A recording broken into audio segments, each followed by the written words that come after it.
Hello friends and welcome to my quick replay analysis variety pack. We're just gonna do real quick the way I would do these. I would just go through and find like a couple mistakes that I think are things I need to work on and not like go through the whole game. Harder for different replays because like I play the game, I know where to look because I played the game. For you all, I'm just gonna like look at the graphs. Otherwise, we'll start in the laning stage, stuff like that. Right now, we're looking at Dawnbreaker, position 5. You said you're usually a core player. I think it's around Archon. Build-wise, 2 comments. I wouldn't level anything up yet. And also, I think you're against, like, Pudge or Monkey King, or, like, that combo. Maybe an Undying up here. In which case, Stick's, like, okay, but I don't think you, like, have to have it. I don't think you have to have 2 sets of tangos right away either. I think you get 1 set of tangos. I think you could probably go Oov this lane. Orb of Venom. Because you have a Lone Druid. Lone Druid Bear is pretty strong. If you just enable the Bear, you'll probably win most trades. You're strong as well. So I kind of like the idea of Celestial Hammer and Oov. Lots of slows for the Bear to hit. Yeah, I'm not going to go into too much about Starbreaker versus Celestial Hammer. There's a Dawnbreaker support spotlight video where I kind of already talk about that. I see we have a Shadow Fiend off lane up here. Turns out the stick is a good purchase. But what can you do about that? Right now, you should definitely be in the lane. Dawnbreaker is very strong. Okay, there we go. Going for a last hit. Kind of just sitting in the side for like the first little bit. And you kind of see the bears just like taking free harass in that time. And you kind of just like keep kiting around here, get hit by Monkey King a lot. Definitely want to respect Monkey King's space and avoid him. Without just like AFK sitting in trees. So if Monkey King's here, you want to be like over here, you know, and like not letting a Shadow Fiend like walk up this way. He has to stay over here. And then when like creeps get low, maybe you walk in, go for the deny. Monkey King will only get a couple hits off. He won't get the full Jingu. Then you back off. Definitely don't want to give Monkey King full Jingu. He gets a lot stronger now. But see, the bear's still really strong, right? So this is what I'm talking about. If you had Celestial Hammer, you wouldn't be stuck behind these trees. You could just like jump out on the Monkey King now, but hopefully also have stayed away from him earlier. And you could run into Monkey King right now. He wouldn't have Jingu. And you may not kill him, but you would get like an even better trade. He'd go down to like 100 health or something. But that's not possible because you have Starbreaker and because you kind of let him hit you 4 times. And then you don't want to trade with him here because he still has Jingu. Here's another trade where Celestial Hammer would work out better than Q. You see, this is a really poor trade in the end. Jingu's really good that way. You don't want to take like solo trades usually. You want... it's a little hard. Monkey King... To make Monkey King support suck, you need to balance, like, between the 2 heroes in the lane. Like, Dawnbreaker gets hit 2 times, and then she starts to back away, and then the other hero, like, takes the front and get his 2 times. And by this point, like, Dawnbreaker stacks have hopefully faded a little bit, and then she, like, takes the front. And you never give Monkey King the Jingu stacks. And then it's very hard for him to take effective trades. Lone Drew's taking more harass than he should. I think he should have been like more present in the lane right at the bat. Have your W, and then, damn, look at that. Look how easy it was once you gap closed. And then I don't think Starbreaker even did that much because I think the bear had killed him at that point. So, you know, just saying. Great ability. All right. Yeah, that's kind of all I want to talk about for the laning stage, maybe. Like I said, we're just looking for small things. And I think playing the first lane a little wrong, like, can set the tone for the whole rest of the game. So I do think that's important to think about what skills you're starting and about how you want to enable your carry, what you want to do, how you want to play around the enemy heroes. So let's jump and find one more mistake somewhere. Okay, jumping ahead. I see you playing with this Necrophos right now, and I'm not a fan of this. Necrophos has a Sacred Relic. He's going for Radiance. Let's not talk about whether this is the right item right now or not. He is 400 gold away. Take this net worth right here and put him down here because this is not a great item for Necrophos on its own. The Radiance itself, fairly good. Sacred Relic, not that good. Sacred Relic is not like cost effective at this point in the game, especially for Necrophos, who doesn't really right click. It's not what he's known for. The Radiance, however, is strong. So you don't really want to play with him right now. The guy you want to play with is down here, Ricky. He's got his Diffusal Blade. He was your off lane. A little funny, but like, it'll work. It's a pub, whatever. Play with him. He's ready to do stuff. He's ready to be active. I saw you ult to him earlier. I mean, that's good, but like, let's keep going there. Necrophos is not the guy to play with right now. Let him farm for another minute, and he will literally be like twice the hero he is right now. If you get him killed right now because you're smoking with him, you're going to feel terrible. Now, your team is up 9k, so actually I don't know if it really matters who you play with. I think you're just pretty ahead. However, if things don't go well, then it's going to feel real bad. Oh! Oh! Oh! Oh, he's dead. Okay, perfect. Pudge would die. If he had his Radiance right now, Pudge would be dead. This fight lasts long enough that Radiance would have burned off his health. Maybe he doesn't even have to ult the Undying. He ults this guy. He's still alive. He comes kill Monkey King. He kills Shadow Fiend next. You know? Ricky eventually connected with you all, but I think this is a little backwards. You all should have gone with Ricky and let Necrophos get the Radiance, and then you have a very nice timing. You all go and you win. If you were to throw a game, this is one of the ways to do so. We'll stop here. Witch Doctor submitted this next team game. You were saying that Ursa and Nyx thought this game, you know, you couldn't really win, but you thought, or you were wondering, like, could we win? What can we do? So looking at it, draft, close. Viper Veno is like a little bit overkill. I don't know the exact draft order. They're very similar heroes. The main thing leading to is that you really lack lockdown for your team. You have one stun on Witch Doctor, which is a little inconsistent. And then Nyx is pretty good overall, but it would be nice to have another hero that helps out here. And then, like I said, I don't know how the draft works out, but when I look at this game, I think, I don't know if you want to go super late. I think Weaver's pretty annoying for your team. I think pushing like an earlier tempo would kind of work, especially with like a Venomancer, Viper. You guys are stronger in the early game compared to late game. You're not like awful in the late game, but like Pudge, you know, technically infinite scaling. Weaver will be hard to deal with.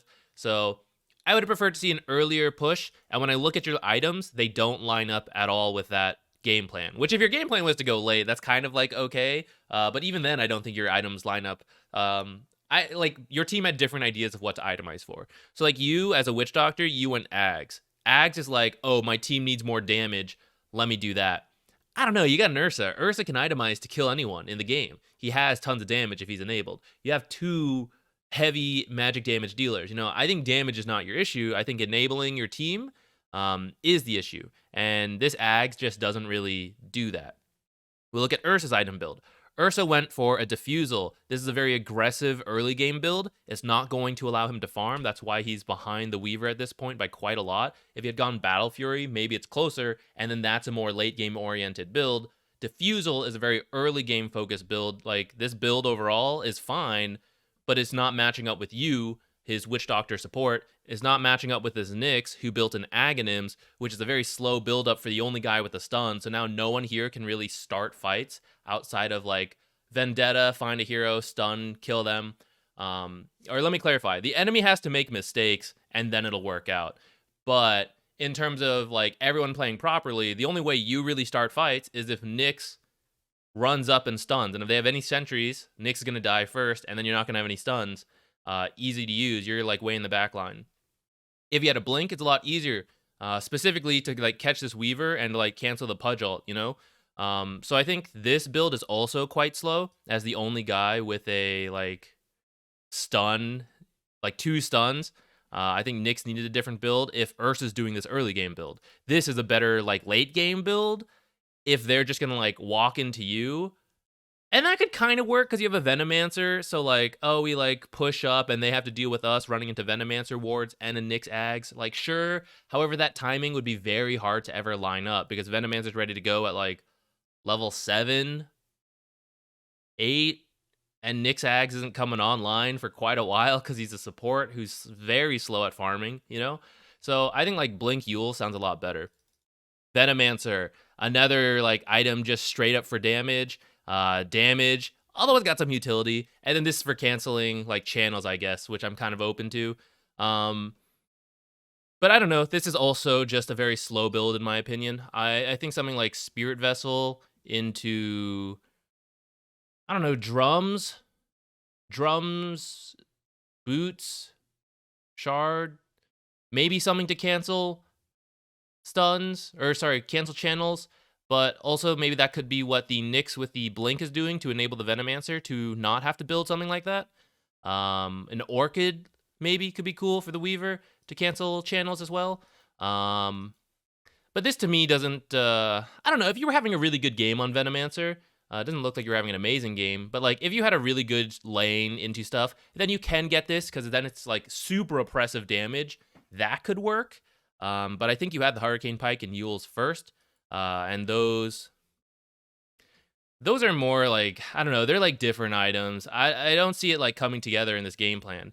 And then like Viper's items are also relatively okay, but when you overlap it with the fact that like Venomancer has very similar items, and then Nyx and Witch Doctor all have ags as well, like I don't know, we're just all on different pages it feels like, and I don't feel like people are enabled. So you guys are starting to like lose fights here where Weaver's just literally running around and no one can deal with him. Like if Nyx get caught out here and killed, it'd be big issues, but like I said, up to this point, the enemy hasn't been taking like the cleanest of fights.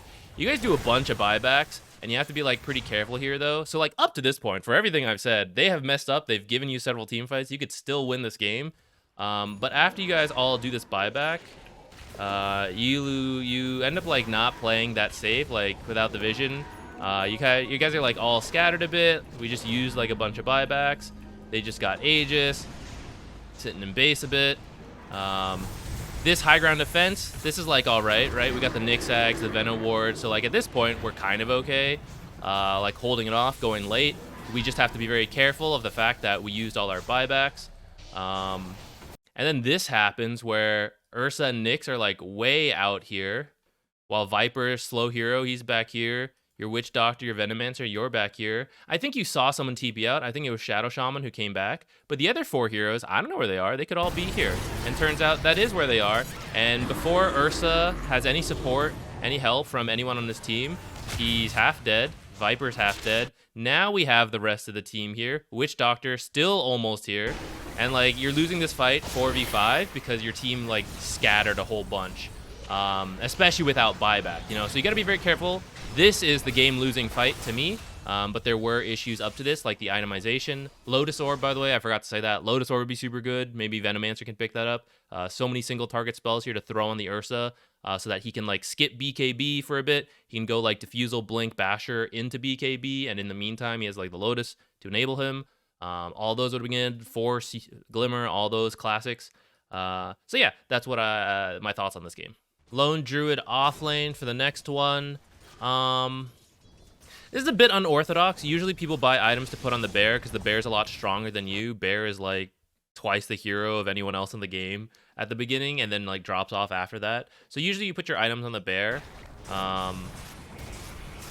There used to be an LD build that was like more about the Druid himself.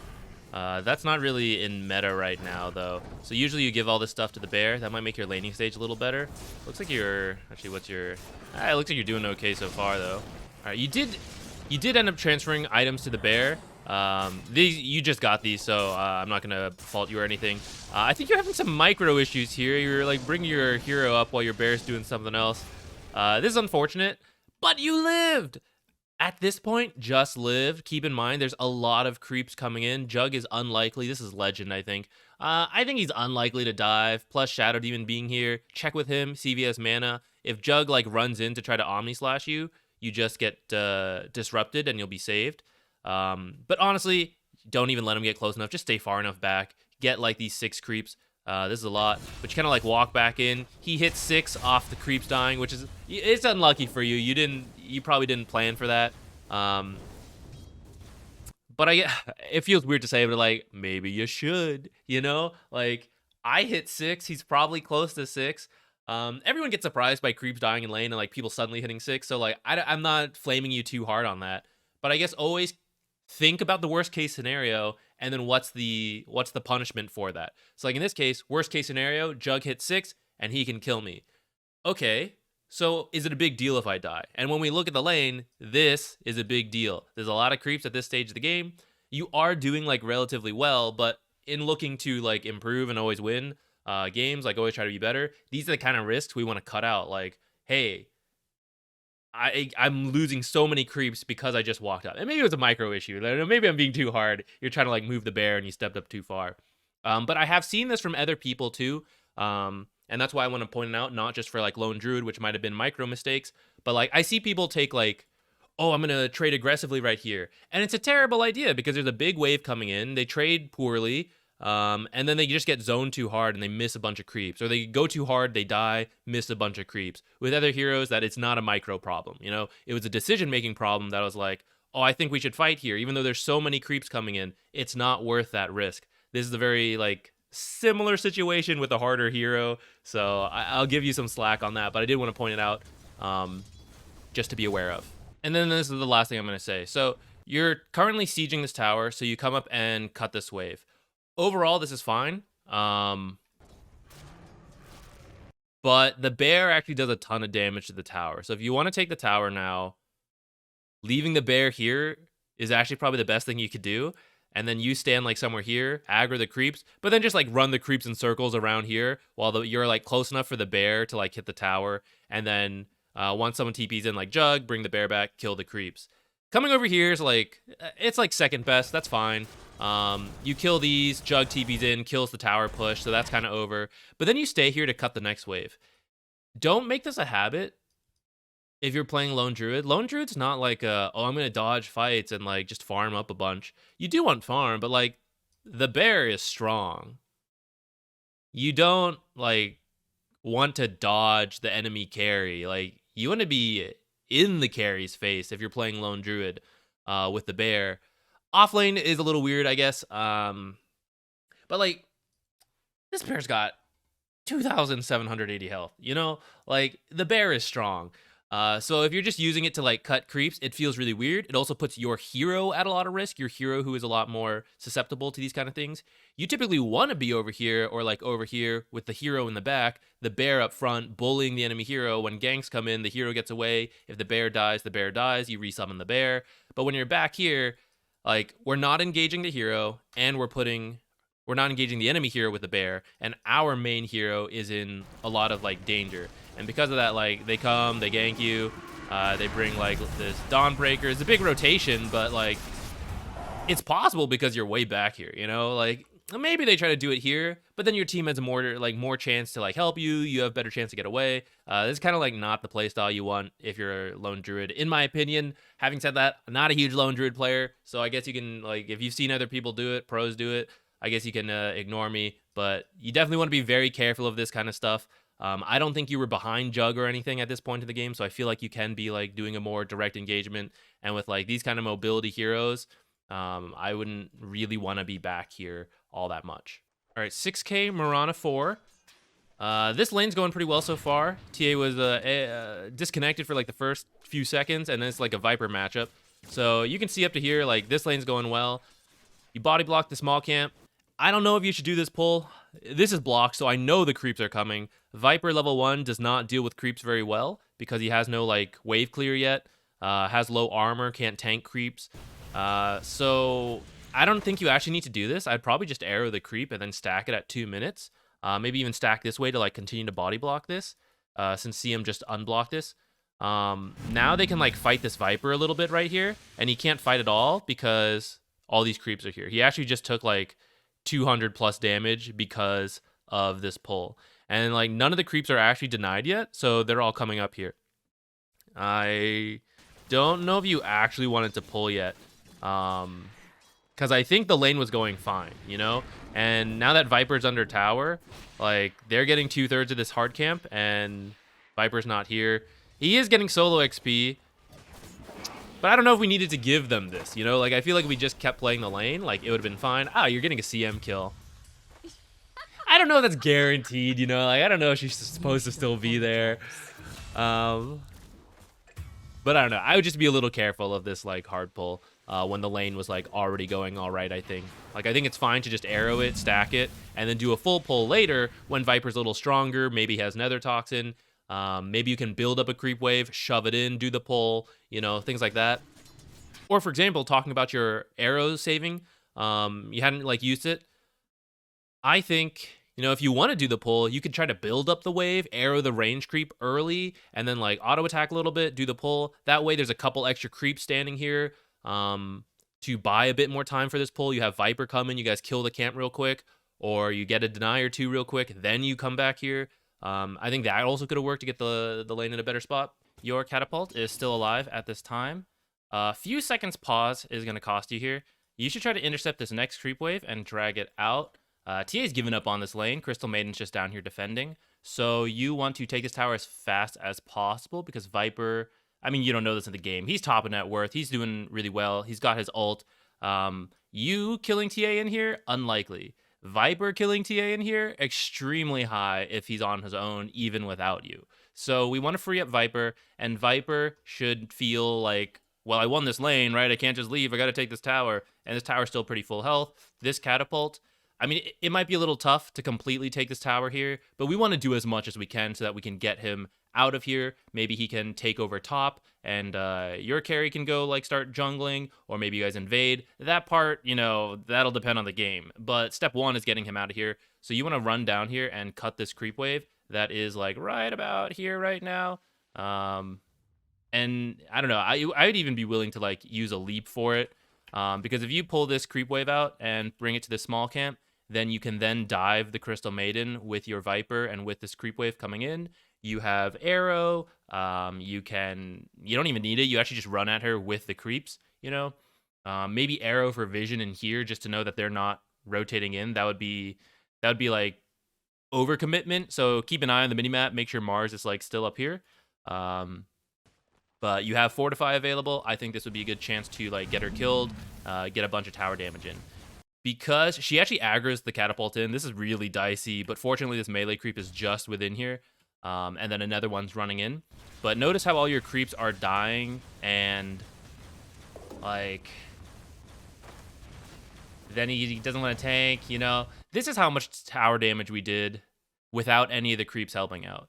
So add an extra 300 damage for just those creeps alone. I mean, she probably would have like Crystal Nova'd it, but all those creeps attacking this tower should be below half health probably at this point. And then there's nothing stopping you from just doing it again, except the threat of rotation. So again, try to keep an eye on the minimap at this time, or tell your team what you're doing. Like, hey, let us know if people are rotating here. Maybe you killed Crystal Maiden if you had dove the first time. If not, you know, second chance to dive right here. You know, maybe fortify, maybe body block a little bit.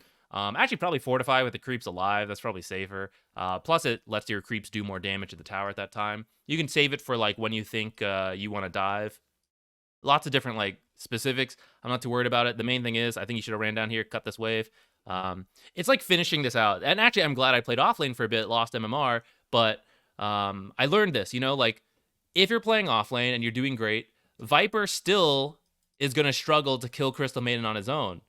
You know, damage-wise, obviously not. But, like, it's so obvious to Crystal Maiden at this level, Viper's running at me. Should I continue to stand here? No, you know? And Viper needs to get last hits here. So it's like, who's going to drag this creep wave? Viper is strong, but he needs help to, like, finish it out and actually get kills. And I think that's what you should be doing right now. And you kind of were. You were, like, down here, but then you, like, just missed this creep drag. I think that's part of the 4 supports. Like, you gave him a good lane, but now let's finish it out. If he's not someone who can naturally take towers quickly on his own, like a Beastmaster, and with his build, he doesn't kill creeps quickly, then you got to help out. You drag these away. You add in your wave clear, your damage, kill this creep wave faster if you have to. Help Viper get back to killing heroes, which he's good at, but he has to kill this tower first. As a Herald Beastmaster offlane, you are going for Helm of the Dominator. We really want to prioritize that. Beastmaster, to me, is a hero once he hits 6 and or Helm of the Dominator. That is when it's such a massive power spike for a Beastmaster. That's not to say you can't do things before then, but I really think up to that point in a pub game, you should really be prioritizing your farm and levels over just about anything else. So right now, are we going to take this tower? Probably not. We just have one creep wave here. I don't have my extra creep. I don't have my summons. This tower will fall. Like, let's be clear about it. You are a Beastmaster. Once you hit your timing, it's going to fall. You don't need it to fall right now. You will take it as long as you hit your timings. So I see Venomancer dragging this creep wave. Ignore this tower. Ignore this couple extra little damage you're doing. Come get this creep wave. Come get this hard camp. Farm this stuff. And in fact, doing so might actually let you hit, you know, another level or...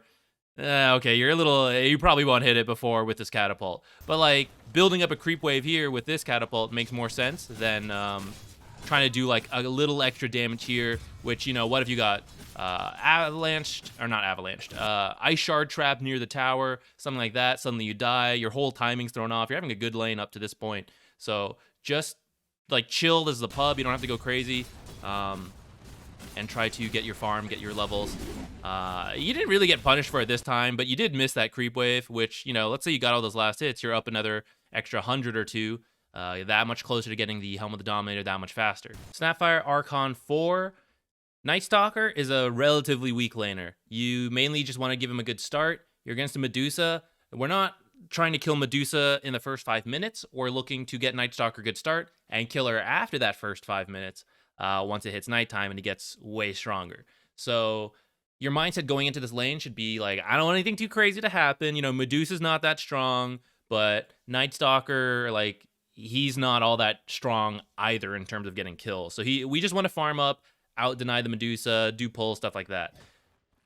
You have, I think, some of that idea. So I think you wanted to like block this camp, but we know there's 2 heroes right now, and simple math tells us that this is not a good time to fight because 2 versus 1 is not good. So we don't want to do anything here that would require us to fight. You kind of stay around to try to ward. Now let's pretend you didn't know this was here. Like, I'm just going to block our camp and get out. Well, 1, you're here right now. You're spending extra time running in this angle that if they chose to fight you, you're taking a losing trade. Now, they probably should be getting back to the lane soon, but, you know, a couple extra pokes will not be the end of them, and it would be an extra, like, tango or 2 every time they hit you, right? If both heroes hit you, that's like, well, it's not quite 100 damage, a little less because of reductions, you know, but, like, let's say every, like, 3 hits, 4 hits, you're having to use a tango. So there's no real reason to kind of move myself in this way where the Crystal Maidens will go in here and Medusa's up here. I'm like sandwiching myself in between them when really I should have just backed away. Once Medusa goes to the lane, then you can come back, you can put this sentry, and then you go back to the lane yourself. So I feel like you're taking a bunch of extra damage here for no real reason, and then you bait yourself into having to kill the ward. So that's the other thing. If I block the camp and they already have a sentry, I have to kill it, otherwise my sentry's a waste. So that's going to require me to stay here like this and then lose all my health. If I don't place this sentry, even if they have a sentry here, I am not required to be here because this camp doesn't even spawn for 30 more seconds, so I can just come back in 30 seconds when there are not 2 heroes right here. As long as it's 1 hero, you know, that's more manageable. I'd say you can equally trade with a Crystal Maiden, but you'll never equally trade with 2 different heroes at level 1. So don't place this right now, and I save you all your health, yourself. You've already burned through some regen, tangos. You did kill their sentry, so like that part's cool. But in terms of helping him have a strong lane, yeah, blocking the camp's nice, but like we can do this without the amount of like regen we just burned through. It looks like you're cutting the creep. No, never mind. Okay, you're just placing. I was gonna tell you don't have to cut the creep wave, but yeah. Okay, now it's totally fine now that we killed the Crystal Maiden, but maybe that doesn't happen, you know, and you're just down regen. Crystal Maiden, maybe she brings, I don't know, she bought a bracer. Okay. Well, I don't know. I'm just saying, you know, we could avoid burning out a bunch of extra regen there. Clearly, I don't know if it's going to matter in this game, but in future games, that could cost you when you're giving up so much health, which is totally avoidable. Guardian 2 Rubik, you were talking about Crystal Maiden beat you in lane. You're not sure how to deal with it. So let's talk about this. Crystal Maiden Jug. It's a very strong combo. First of all, your items. This is overkill in terms of all consumable regen. We want some things that are going to have more permanent value, like iron branches, for example. So let's get rid of this clarity and maybe get rid of an extra set of tangos, and then we can have like some iron branches or a stick, for example, because Crystal Maiden casts a lot of spells. Every time they go for this combo, it's going to be like 2 to 3 spells. So I think you could change out these mangoes. So let's cut out mangoes, cut out a tango, cut out a clarity. We now have a stick. And I'm not good at math on the fly, but I think you might have an iron branch. I'm not sure. In terms of not getting killed, though, your items would be fine for this. So let's actually see how you get killed. Let's just play it out. But here's the combo, right? It is the slow and root into the spin. So Jug is the spin. He's like the scariest part. We need to keep our distance from Jug. If we get slowed, Jug is then able to cover the distance and start spinning before we can get away. So a couple different scenarios. Let's say you're level 2. If you see Crystal Maiden wrap and surprise you, and you get slowed, and you see Jug run in, you have to stun him. For Rubik, sorry, it feels really bad because stun does no damage. For other heroes, it's not so bad. This will force Jug to spin early. So like, let's say you're at the range creep and Crystal Maiden surprises and slows the range creep. Okay, instead of doing a theoretical example, I just found a case of you dying to this combo. Now, actually, up to this point, I don't think the lane was actually that bad. I mean, there's optimizations, but in terms of like the Crystal Maiden Jug combo, they didn't even abuse it that much. But anyways, let's talk about the combo now. So the way it's gonna work is that if Jug is on top of you and just starts spinning into the slow and the roots, it's so much damage you're gonna die. We need Jug to waste his spin trying to get to us, or we need to not be slowed so that we can simply keep our distance from Jug, and like when he runs at us, we back off. He never catches up, and we're happy. At this point now, he has boots. It's starting to get harder, but it's still the general premise. So for you right now, with Tidehunter backing away, you can't approach in this angle because I don't know where Crystal Maiden is. And if I don't know where Crystal Maiden is, I can be slowed and rooted, and in that slow, Jug will run up to me and then spin. In this situation, let's pretend the positioning's not... Actually, even with this positioning, right? If Crystal Maiden suddenly shows and slows you, you have to immediately stun the Juggernaut and throw him away. This is how you stop this combo, because he doesn't want to spin until he gets on top of you, because spin is only a set duration, right? 5 seconds. So if he's wasting spin duration running to the target, that is extra damage going away. So he's going to wait till he gets right on top of you. This feels a little bad as Rubik, because telekinesis does no damage. It feels really bad to have to use it without getting anything from it. But it's just going to save your life in this case. It's a little nicer if you're someone with like Venge or Snapfire. Snapfire is a bad example, actually. Venge, who else has a stun? I don't know. Someone with a stun, you throw it out on Jug and you get value, and then you run away, right? Jug can spin the stun. However, what that means is like if you get slowed right now and you stun him, he has to spin right here, and he wastes two seconds of the spin just getting towards you. And hopefully you're like running away in that time too, so maybe it's 3 seconds of the spin, which will still do damage when he catches up to you, but it's now only 2 seconds of the spin damaging you versus the full 5 seconds. So that's one scenario. The other scenario is that you're not being started, like Crystal Maiden is not going on you yet, and Jug is running towards you. Then you simply have to back away from Juggernaut.